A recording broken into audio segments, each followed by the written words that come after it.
that's the type where, again, just what are you using the money for plays a huge part into the success of whether or not it's going to reap the benefits for a lot of other people. Whereas with the idea, though, of during the Great Depression, when these theories were coming up to the front with, I believe it was Keynes, who was also like, well, government spending, but not to the point where literally you're just like, we need to create jobs, so I'm just going to create a job for this guy to go dig a hole, and then I'm going to create another job for this guy to go fill the hole. Right. And then that creates money, and then What's the point of that? That means that they can start spending more around, and like, look at that. And it's like,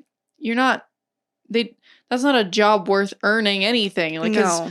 I guess that would be a good question, Maddie. It's like, what is money if not the exchange for something tangible, something real, something that it's like labor, like wealth? Like, what do you think?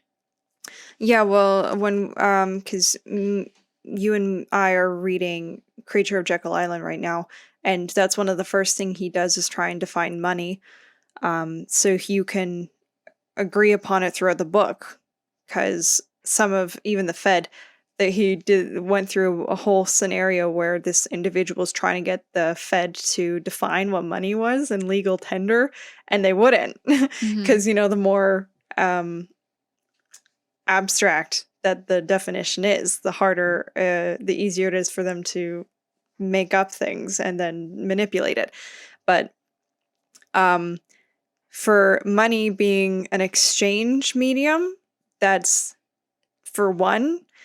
And then you get into if it stops there, though, I believe you still get into the debate of, okay, gold or, what we currently have, which is fiat paper money. But even that is too dichotomous, because even if you're looking at the history of money, starting with, it started with barterism, and some people think that that's the best, it's very tangible. It doesn't get more materialistic than literally bartering and trading one good for another.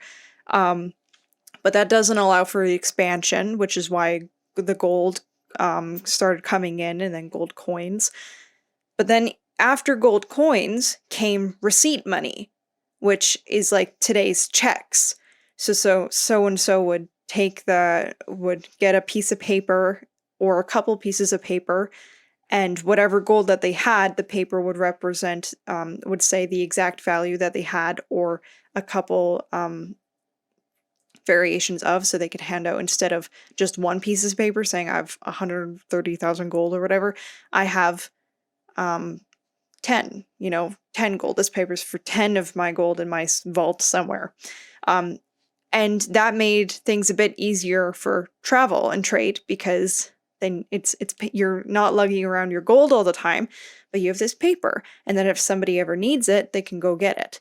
So, and that's not inherently a bad idea.